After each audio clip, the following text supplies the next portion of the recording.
Hello, friends. It is StatATL coming from you live here on a Wednesday evening. It is the 12th of November, and figured we were going to do a quick first look at week 11 here of the NFL's main slate on DraftKings. So I'm going to fire up DraftKings here. Got the main slate pulled up, just fired up like a single entry. And typically what I do every week is I open the DraftKings app. I go game by game, position by position, just kind of noting my initial thoughts. So I figure we're going to do that this week here on stream.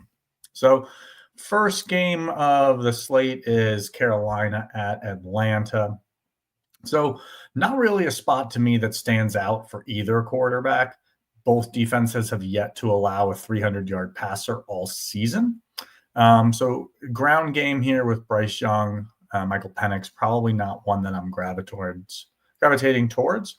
I do think, though, here if we move to running back, I do think ground game here is initially appealing on both sides. You know, we've seen Rico Dowdle really taking the reins in the Carolina backfield. He's seen 18 or more touches here, as we're seeing in 5 out of the last 6 games, with 25 touches in half of those games. So he's someone who really stands out to me at 6,800.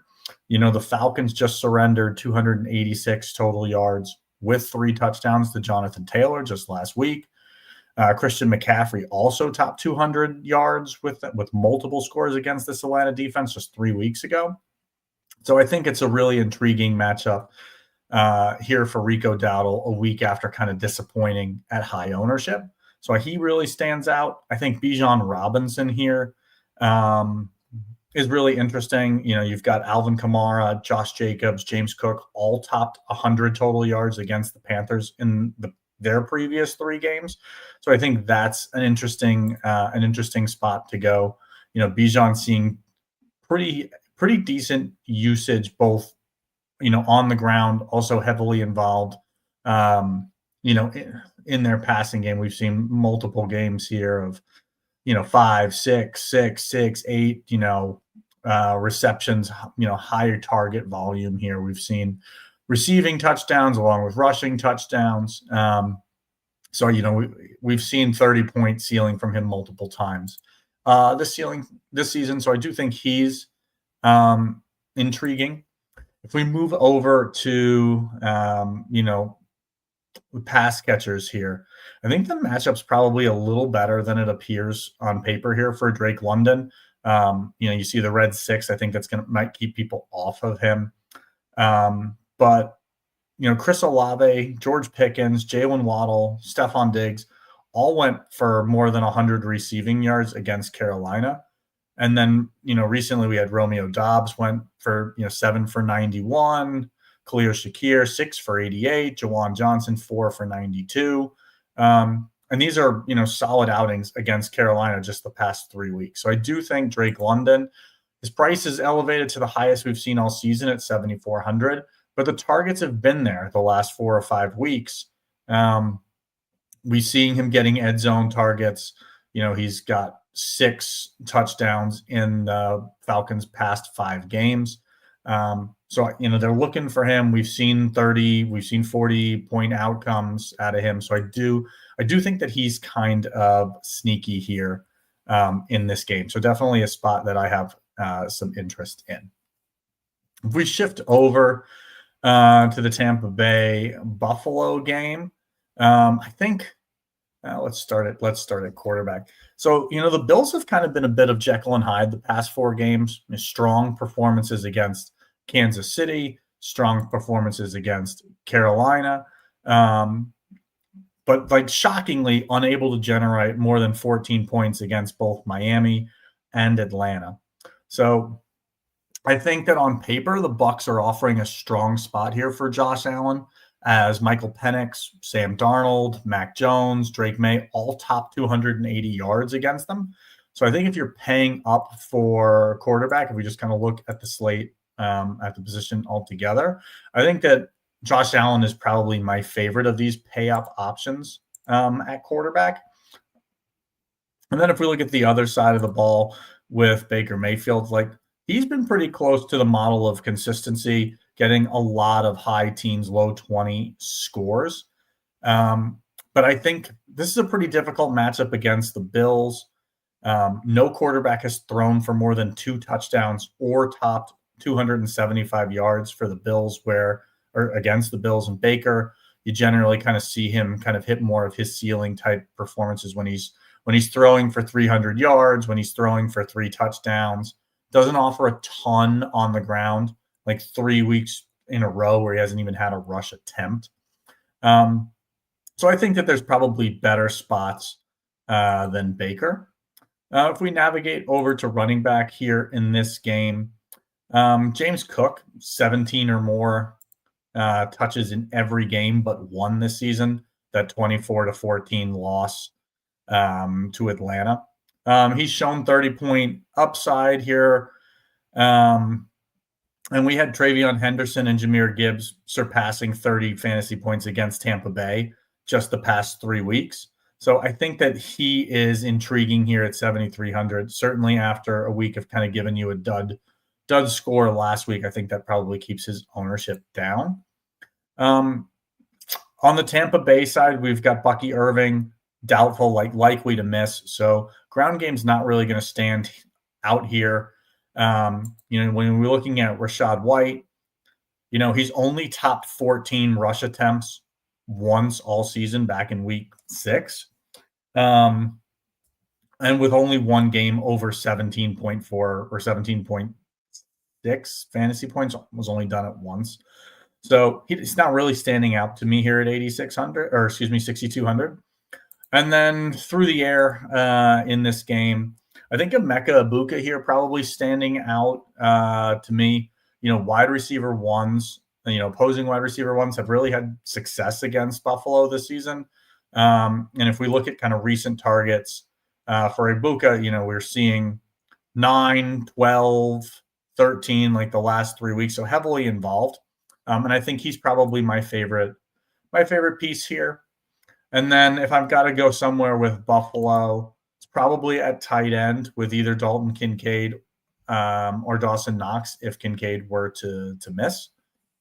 But I don't know that I'm really drawn to the Buffalo pass catchers. But I think if we lean in to Josh Allen, I think I would be most apt to stack him with one of his tight ends.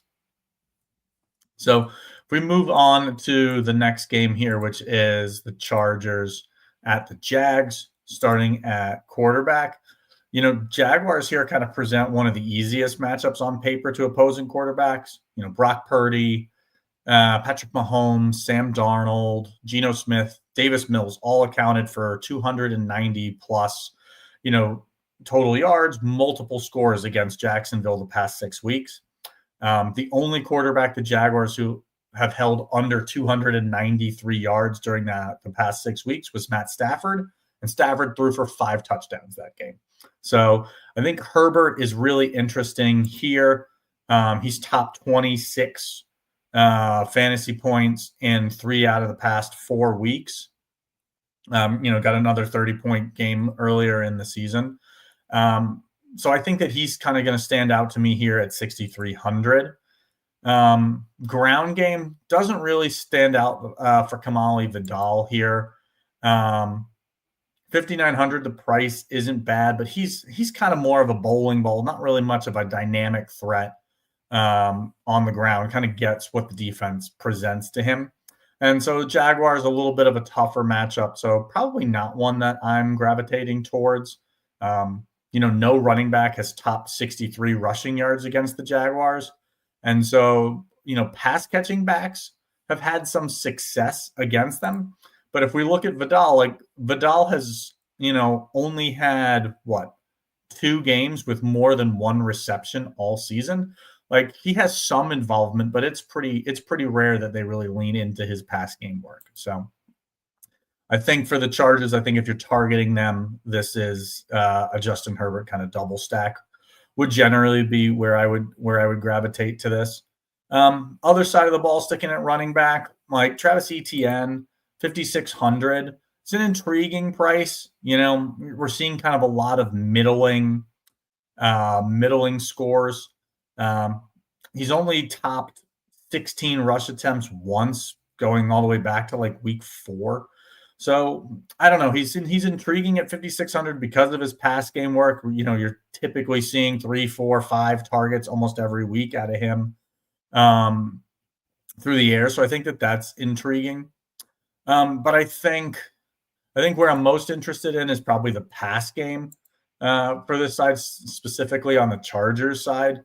Oronde Gadsden left last week with a knee injury, so we have to kind of monitor his status. But I think Ladd McConkey, Keenan Allen, Quentin Johnson, all are viable options with Justin Herbert. And then kind of the other side of the ball, we've got Brian Thomas, we've got Parker Washington, we've got Jacoby Myers on this side, but not really one that's kind of standing out to me. I think Cortland Sutton back early in the season, week 2 or week 3, I think, the only wide receiver to exceed 100 yards against the Chargers. So they're not really giving up big games through the air. So not really a spot that I'm, really particularly drawn to.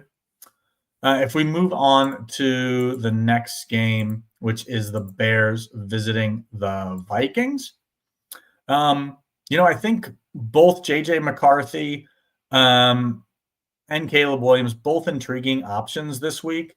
They're both kind of pay down at the position. I think a little bit later when we get to Bengals, Steelers, both Flacco and Aaron Rodgers are in this same kind of mid 5 price range, 5K price range, and I just think they set up so much better with more ceiling. But I do think that Caleb and JJ are both intriguing.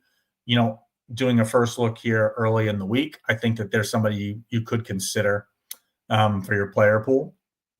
I think if we move over to running back, I do think that Aaron Jones here is intriguing. He played on 71% of the snaps last week. We saw him out-touch Jordan Mason pretty significantly last week. And I think that, we're seeing targets out of him. I think this would be a spot to be kind of betting, maybe being a little bit early on him. I think the field is going to want to see it for another week. So I think that if you wanted to kind of roll the dice, Aaron Jones kind of offers some ceiling in this game in a, above on paper matchup here. Bears have been kind of generous to opposing running backs. DeAndre Swift, Kyle Monangai splitting the backfield, a little bit of a more difficult matchup on the ground. I think I'd rather take a shot on Aaron Jones, to be honest, if I'm targeting running back from this game. If I move to wide receiver here, I think all of the Minnesota guys are interesting. Justin Jefferson, Jordan Addison, even Jalen Naylor. I think we can even include TJ Hawkinson in that group. Chicago Bears secondary, pretty porous. And Jefferson here, I think probably stands out to me the most, looking at these targets, the last, whatever this is, 6 weeks, 11, 11, 10, 11, 9, 12, just double-digit targets in 5 out of the past 6 weeks. And if you look at kind of fellow, or what we'll call like top upper echelon wide receivers, have absolutely smashed the Bears. So I think this is a really interesting spot. Maybe the field will be off Jefferson. His price is still up at 7,500. Hasn't really given you a really strong game all season. So maybe that keeps folks off of him this week. But initially here, I'm pretty interested. And then on the Bears side of the ball, no one really jumping out, but probably Rome Odunze, most interest to me. Kind of had this one-off game against the Bengals where he put up literally a 0, but sandwiched that with double-digit targets on either side of that game. So I do think that Odunze is interesting if you're targeting this game. So next game on the slate here is the Packers at the Giants. Interesting news today. So Jackson Dart ruled out with a concussion, and we got the news that Jameis Winston is going to start. So I think that is intriguing. I don't know that I'll get to Jameis Winston, although I do think that makes this game environment a little bit more interesting. He's the guy who's going to chuck the ball. So I think New York Giants wide receivers are intriguing, especially since they're going to be inexpensive. And then I think if we look at Jordan Love, coming off that horrendous game on Monday Night Football against the Eagles, but I think what players forget is that he's topped 30 DraftKings points twice this season. And they both kind of came against these bottom 5 defenses that we'd be typically targeting anyway. So what I mean to say by that is that his top games are pretty predictable. 30 points against the Steelers defense, a defense secondary that we like to target, 30 points against Dallas. Again, a very weak secondary, giving up a lot of points to opposing quarterbacks. So I do think that Jordan Love is interesting here. I think that he probably, I think he probably goes overlooked. Bo Nix and Jalen Hurts both accounted for 4 touchdowns against the Giants the past few weeks. So, and then I think just last week we had Caleb Williams go for 25 plus points against the Giants. So I think this is an interesting spot for Jordan Love. I expect him to kind of fly under the radar. Probably falls into a group with like JJ McCarthy for me, where he's intriguing. But I think the field is just going to they're just going to find clicking that name on Sunday is just kind of like a gross click. So, other side of the ball, we talked about Jameis Winston getting the start. I think that's intriguing specifically for game environment bets here. If we move over to running back, like Josh Jacobs here, expensive, but so far of the pay up options, like I think that he is really intriguing. We have seen bell cow running backs put up monster games against the Giants recently with both Saquon Barkley a couple weeks ago went for 174 yards and 2 touchdowns. Christian McCaffrey, 173 and 2 touchdowns. I think both of those performances in the last 3 or 4 weeks. So we've seen bell cow backs who are going to touch the ball, 20, 25 times really have success against the Giants. And so I think this is an interesting spot to bet on Josh Jacobs. I think if we move to, I'm not touching Tyrone Tracy or Devin Singletary in this matchup. I think if we move to the pass catchers, I think they're also intriguing here. All of the Green Bay pass catchers, if you're going to lean into Jordan Love, all of the Green Bay pass catchers are 5K or less. And so, we've got a lot of, questionable with Matthew Golden, Wicks, Savion Williams. They all missed practice today. Romeo Doubs left the game with a chest contusion on Monday night. So I think this is a wide receiver room to monitor. Obviously, we've got Jaden Reed on IR. We've got Tucker Kraft on IR. So the targets for Green Bay are consolidating it, kind of making it easy to lean in. But I do think that the most interesting piece in this game for me is probably Darius Slayton. We've seen him continue to be involved. Only 4 targets last week, but he left the game with a hamstring injury, came back, only got to play 1 series with Jackson Dart while he got, when he suffered that concussion. So I do think that Darius Slayton has been close a few weeks here. And so I think that he's intriguing at 4,800, kind of the deep threat for the Giants with Jameis Winston, who's going to be slinging the ball. So I think that at 4,800, he stands out to me as a really intriguing, appealing option here.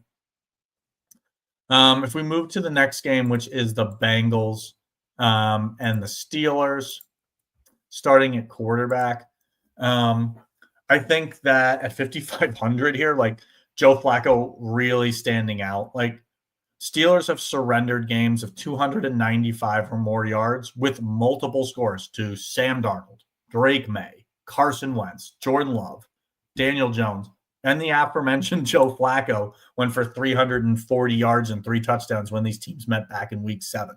So I think if we're poking, back in week 7, Flacco went for 29 yards or 29 DK points in the same matchup. He's attempted 45 or more passes in 3 out of his 4 starts with the Bengals. So he's chucking the ball too. I think that he's really intriguing at 5,500. The Bengals are another team that we like to kind of target. Back in week 7, Aaron Rodgers went for 25 DraftKings points. He threw 4 touchdowns. I think that he's interesting. I would much more lean in personally to Flacco at basically the same price. But I think that they're both viable options.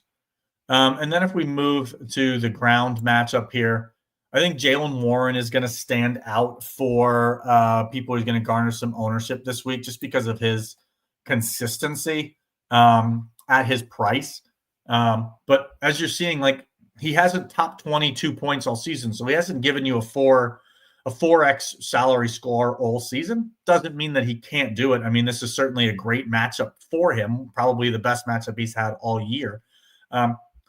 So I think that he's certainly intriguing. I think the other side of the ball is actually a little bit more interesting to me. I'm going to be kind of curious to see how this goes. But Samaje Perine didn't participate in practice. He's, the early reports in the week were that he suffered a high ankle sprain. So if he were to miss this game, I think that really makes Chase Brown really intriguing. Really just because I think that you're going to see this workload increase.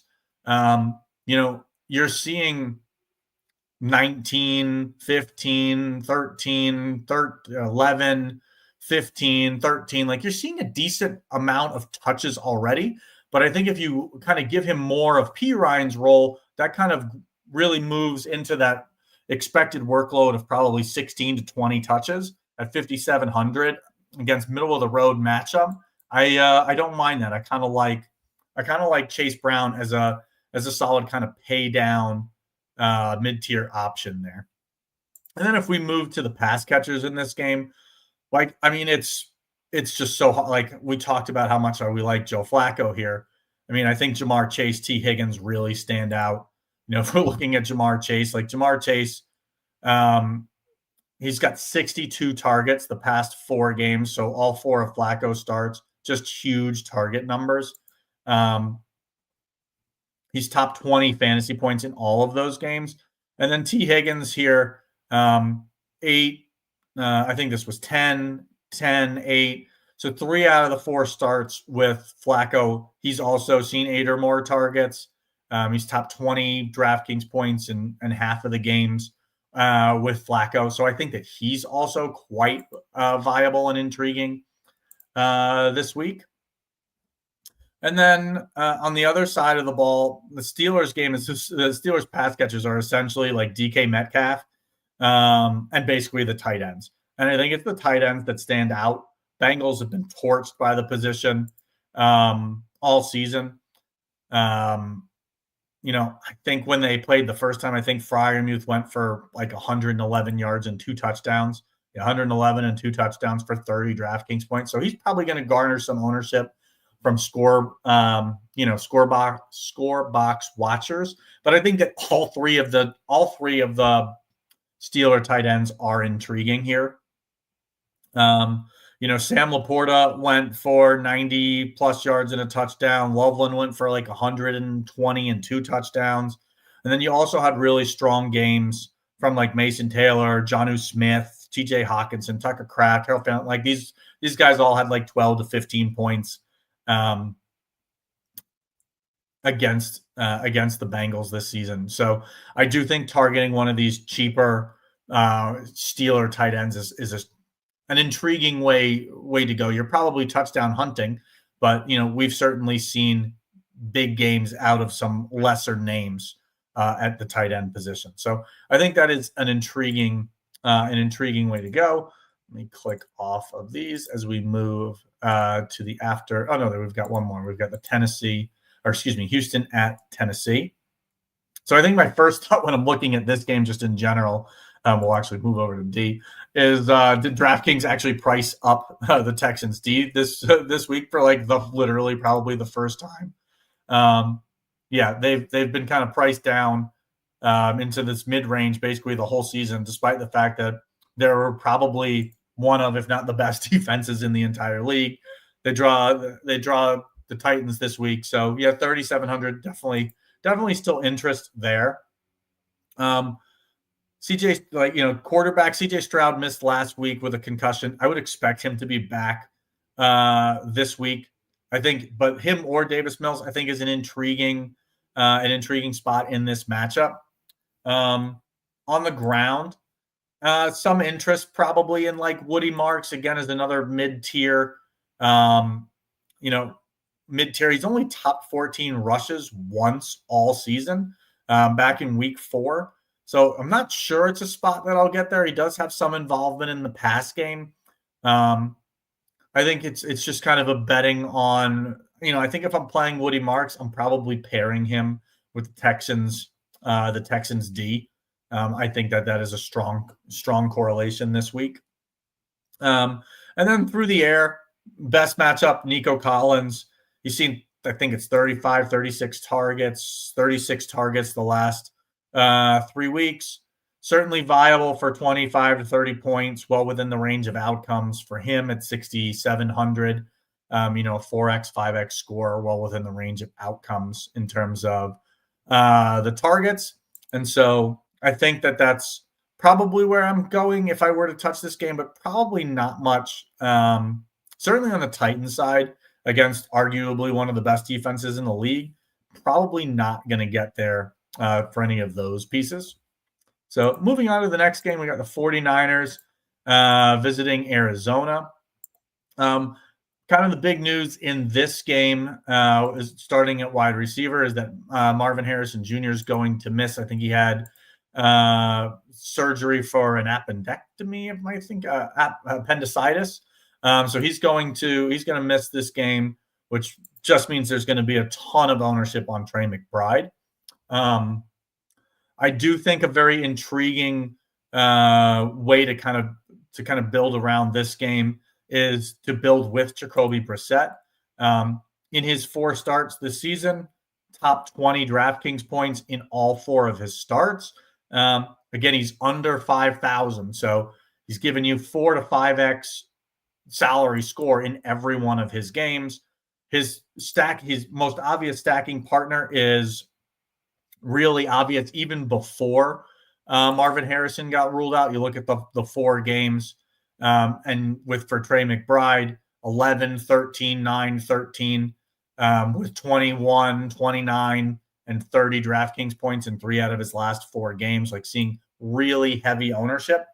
And so that would be 11,200 combined between McBride and Jacoby Brissett, probably forming one of my favorite stacks on the week. That pairing has produced 41 or more DraftKings points in all 4 of Jacoby Brissett's starts, and that it does include 2 of those 4 with 50 plus combined points for that pairing. So, honestly, not bad for 11,200.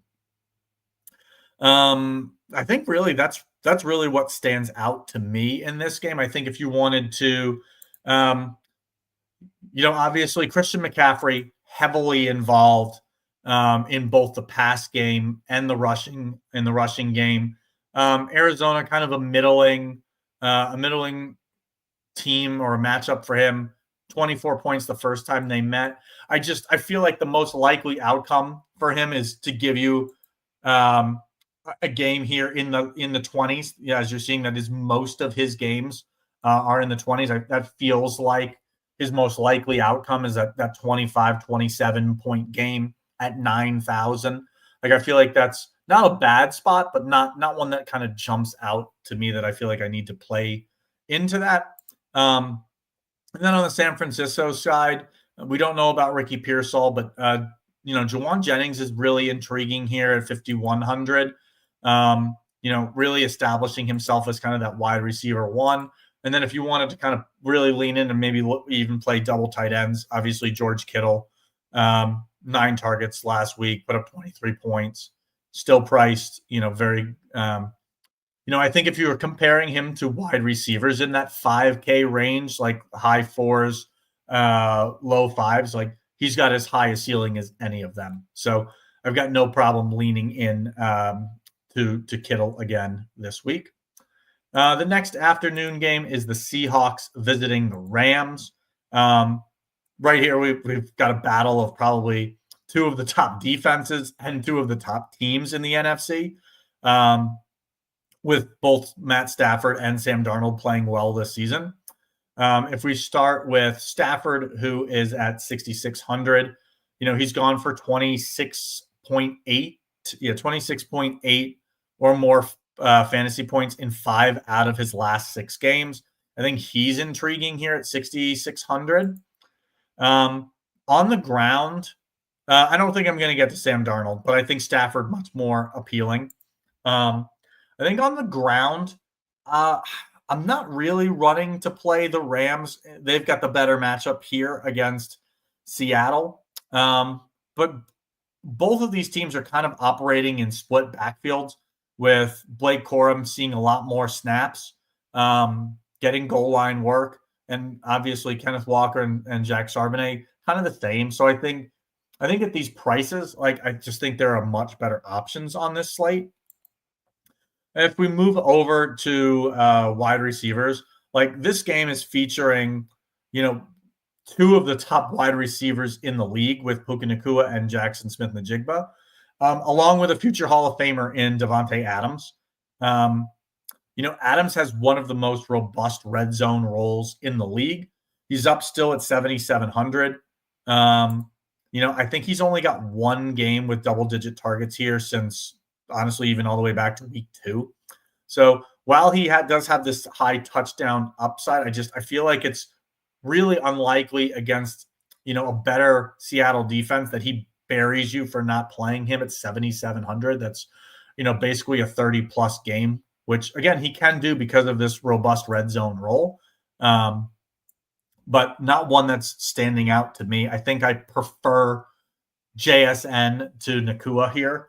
And I think there's merit to be played around playing them both. I think that would be an intriguing way to attack this game, possibly with, or even you could play Davante Adams, pair him with Stafford, maybe grab one of the carousel of tight ends that the Rams like to incur and go Jackson Smith-Njigba. And I think that's going to be a very uncommon way to play. I think double pay up at wide receiver is going to probably not be super popular this week.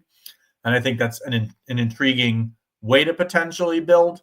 Again, this is the first look on Wednesday, so we'll kind of see what opens up. But so far, not a ton of value on the games that we've gone through so far. Tight end, again, kind of a carousel of tight end options here that both teams are deploying. So again, but you're getting very cheap value or very cheap pricing on all of them. So I think if you wanted to incorporate one into a stack, I don't mind that, but nothing is kind of standing out to me. Next game here, we've got the Ravens visiting Cleveland. Tough matchup here for Lamar Jackson. Not one that's standing out to me at 6,900. The Browns haven't allowed a rushing touchdown to any quarterback this season, or a 300-yard passing performance to any quarterback this season, which Lamar Jackson doesn't typically go for, doesn't typically have a ton of 300-yard games. But, a lot of his value comes from his rushing and his touchdowns. And again, Browns haven't allowed a rushing touchdown to a quarterback, and they faced Lamar and May and Justin Fields already. And then you talk about that 300 passing yards early in the season when Burrow was healthy. Burrow, Love, Goff, Drake May, shut them all down. So I feel like this is a spot I don't want to target either option here, Gabriel or Lamar Jackson. I think at running back, I don't see this as a spot for Derrick Henry. Really difficult matchup the Browns, I think, limited him to just 23 rushing yards, if I'm recalling that correctly, when they met earlier in the season. Yeah, 23 rushing yards, no passes, no receptions. Like probably his worst game of his career that he played the entire game. So not a spot I want to go back to. It's a little bit easier for Quinshon Judkins. Again, seeing high usage, so we do like to see that. I think he's got 25 or more touches here in 4 out of the past 6 games. 6,400, I think that's intriguing. Through the air, I think I'm more drawn to these Cleveland pass catchers just because they're so much cheaper. In Jerry Jeudy, Cedric Tillman, even both of the tight ends, in Harold Fannin and David Njoku. Again, cheap and targeted.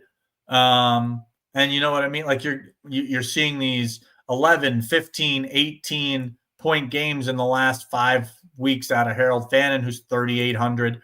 David Njoku, even cheaper. And again, the past 5 weeks, you've got 3 double-digit point games at 3,300. Like, I think that he's intriguing here as kind of a pay down option as a way to get some exposure, but I, probably don't want to lean too much into the Cleveland offense.